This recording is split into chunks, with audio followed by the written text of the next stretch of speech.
It was the summer of 2018 in Jamaica. It was an extremely hot day, so family decided we would go swimming in a lake.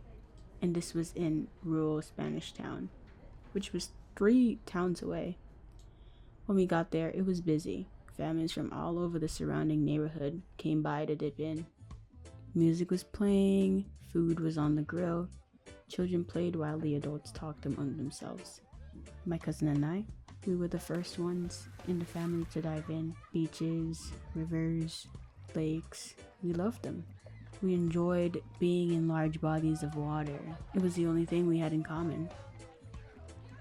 While we were playing around in the water, talking about who knows what, the rest of our family sat along the lake watching us. I didn't know how to swim.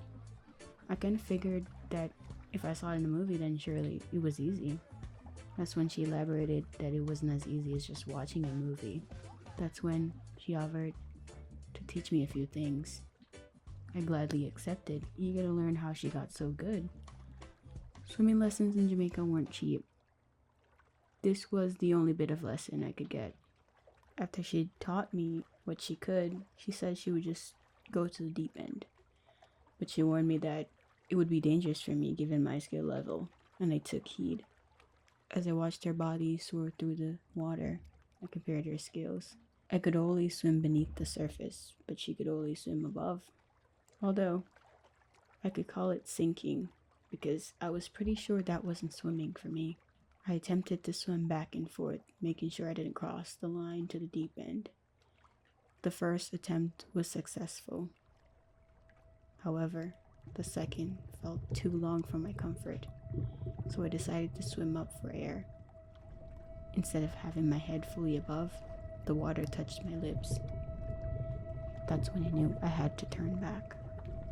Once again, I submerged, only this time when I tried to come up for air, my head couldn't lift above the water. Thrusting my body upwards, I tried to force myself above the water, but it was futile. I lifted a hand, waved it around, but nothing, no one. All I could do was sink and sink and sink further into the darkness below. I was running out of air. My lungs were burning. Ears were popping. The lights above fades as darkness wraps me in its gentle embrace. I could taste the defeat on my tongue, my temples. It felt like they were exploding from pressure. The only option I had left was giving in, and I did. What emerges from the faint light above is a hand. It wraps around my wrist and yanks me out. Face to face, I was with a man and his wife. They brought me back to the shore where my family nursed me into recovery. I didn't enter another large body of water for another 2 years, and I never learned how to swim properly to this day, at least not above the surface.